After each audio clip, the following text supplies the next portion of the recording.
Welcome back to the Travsessed podcast. We're your hosts, Kim and Aaron. It is Tuesday, so it is time for another Traveler Quick Tip Tuesday. We got a good question that came out of our Facebook group, the Travsessed Facebook group for healthcare travelers, and we are going to answer that question on this week's episode.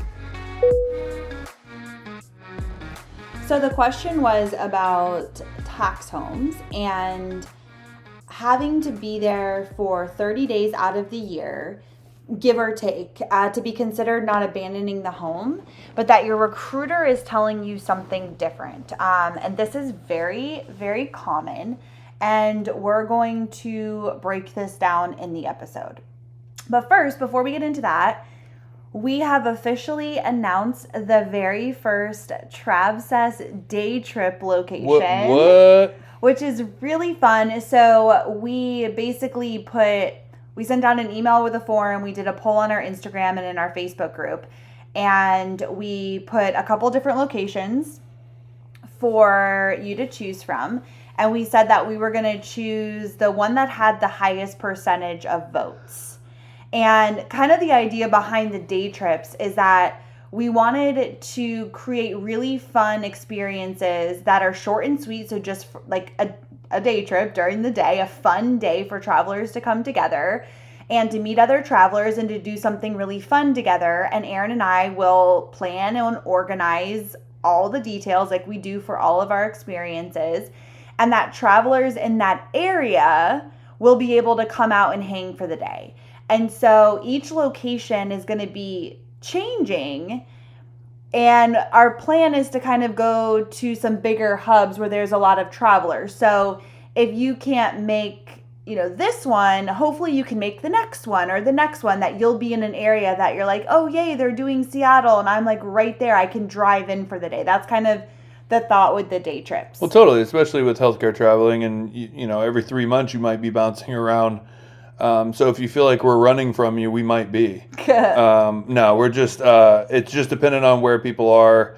The first Travsessed day trip is going to be in Portland, Maine, which was, Kim actually said, it was a late arrival to our list. Kim was like, I know that's going to be the place. And so that's where we're going to do it in September 28th of 2024. Yeah, which is so funny. I was secretly rooting. I just had this feeling that it was going to win, and I really wanted it to, because we went to Maine a few years ago to Portland, and it was just such a cool town. It's a New England vibe. Anyone who knows me knows that I'm obsessed with New England, especially in the fall. And it was we had Boston on there, and it was a last minute swap that we put Portland instead of Boston, and then Portland came out for the freaking banger. I was not expecting that many travelers to be in that area and vote for it. So I'm freaking stoked, man. What else surprised me was we're going to do another one, but it was high votes for St. Augustine, Florida, which is where Kim and I are from. So we get to... We're already going to be there. We're already going to be there, so we're just going to plan another one. And that's going to be absolutely amazing to be able to hang out in our hometown and have some fun in St. Augustine, Florida. So one thing you can definitely do if you're listening to this and you didn't get any of the notifications, make sure that you're in our membership site. The membership app, Travsessed membership app, you get 10% discounts to the day trips and the weekend trips. And you get dibs to actually come on these trips, because just like our international adventure trips, they are not come one, come all. They're going to be limited space, because we like smaller groups. That way everybody can connect, get to know each other, and leave with lifelong friends. So that's kind of how we're doing it. And so the next step is, now that we have the location that we just figured out today, we will actually plan a fun day trip. So Aaron and I will sit down and we'll plan a day. And then we will send out all of the information, all of the details that you can then, and we'll send it out through an email and in our membership site. And so be on the lookout. If you're not on our email list yet, you can join. There will be a link in the show notes. You can easily join that. And then you can read over the day trip experience, and you can sign up if you want to. And if you're in that area, that would be so fun to meet more of you guys in real life. And yeah, it's just going to be a good time. So if you are excited to meet other travelers and have these quick, fun daytime experiences, then you're going to be obsessed with Travsessed day trips. Whoop. All right, let's get into the queue. Flight crew, please prepare for departure. Okay, so this is such a great question. And just to kind of claw it back a little bit, when we're talking about a tax home. And so when we're setting up a tax home, that is how we are eligible to get, when we have a proper tax home set up, that's how we are eligible as travelers to get tax-free money. And there are different rules that are associated with setting up a tax home and what constitutes as like a quote unquote proper tax home. Okay. One of those things is that you cannot abandon your home, meaning that this is actually your home. This is a place that you go back to in between contracts. It's a place you spend time at.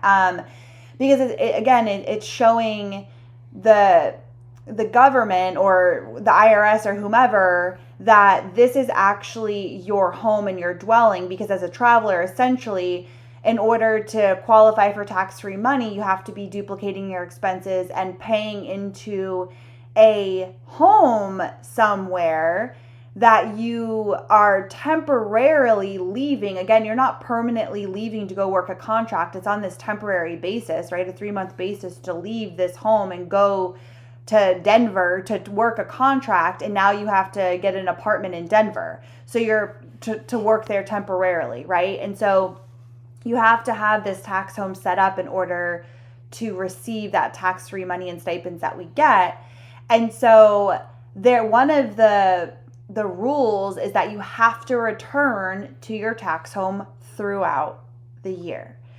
And and again, what you'll know, or you already know, or you'll learn quickly, is that traveler tax law is very confusing. There's a lot of gray areas. It's not just like black and white and it's this or it's that. There's a lot of gray areas. And so one of those gray areas is that there's not an exact number of days. No, and so Joseph Smith, who is the guru of all of this, especially for travelers, because he was a traveler turned accountant, he offers a lot of excellent information on, I almost said tax queen, but that's our accountant. What's his tax? Oh my God. Travel tax. Jeez. Traveltax.com. And we did an interview with him inside Traveler School, and we've heard him talking about this at TravCon and things like that. And basically what he suggested, and again, Kim and I are not tax professionals. We just try to learn from people that do know the tax law better than we do.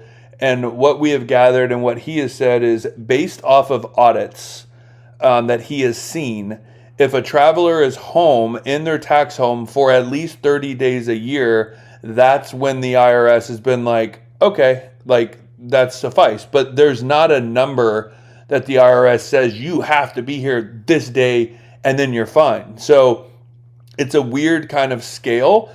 It's just about the understanding and knowledge that in order to get tax-free money that the government allows you to not show receipts for, you have to be duplicating expenses and returning to your home. You can't just be like, oh, I'm a traveler now and I'm never going home and I have nothing and I'm roaming about.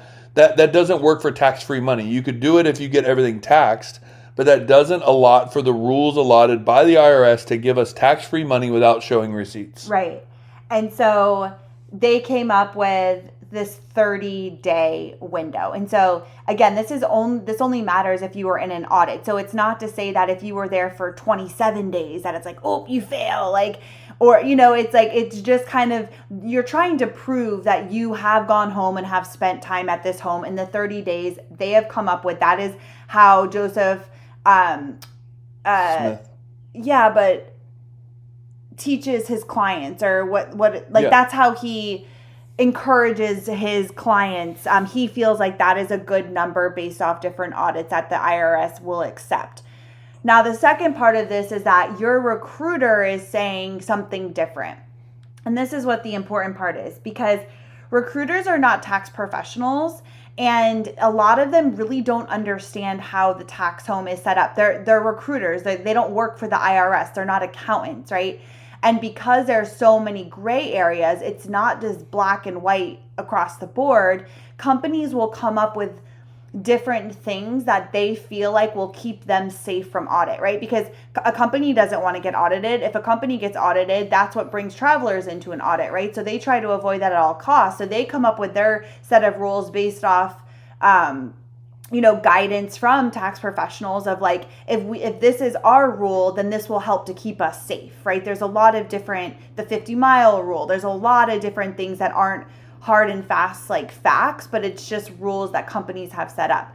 So a lot of recruiters are not educated in this. And so you need to get your education from a tax professional and somebody who understands tax law, that if you were audited, this would be the route you would take, not from a recruiter who doesn't truly understand how that works.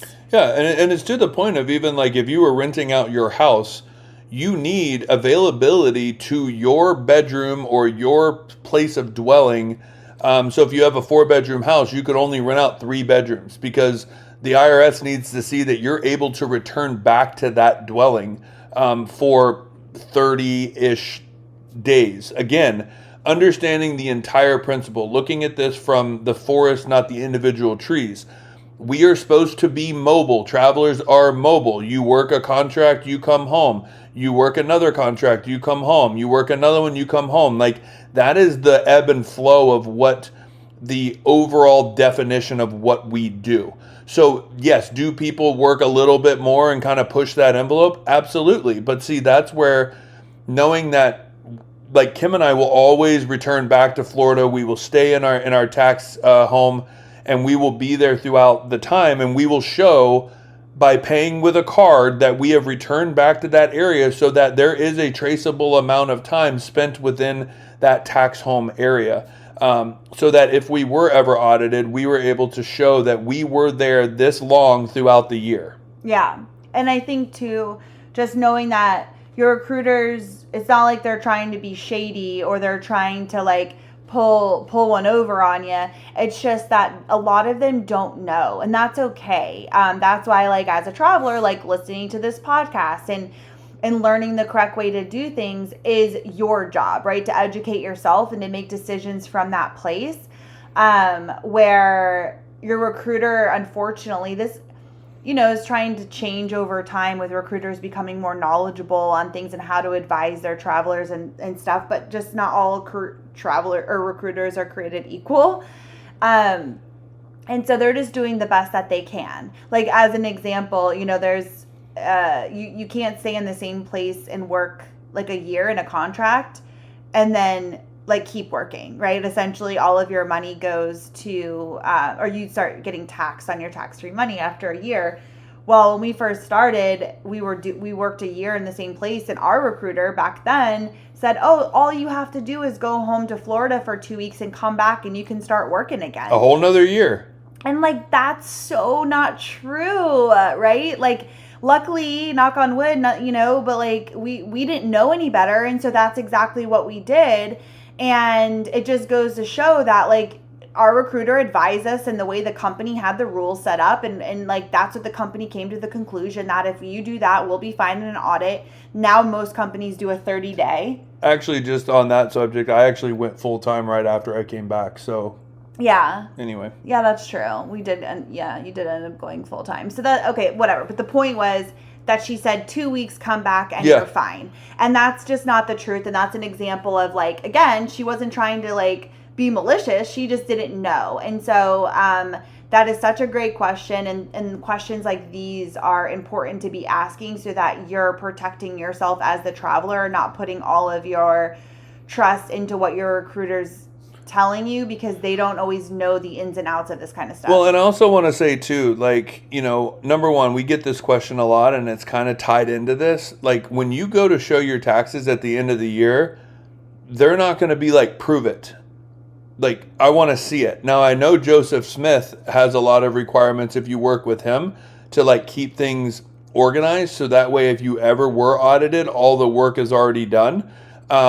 And so you can do that on your own, or you can do that with your tax professional, but there's nowhere like the government's going to come back and be like, okay, Kim, show me where you went home these days. I want to see it. Supply that. It's kind of one of those things, you're protecting yourself in case you were ever audited, which you would never want to go to. Oh my God. Like that would just be horrifying. Yeah.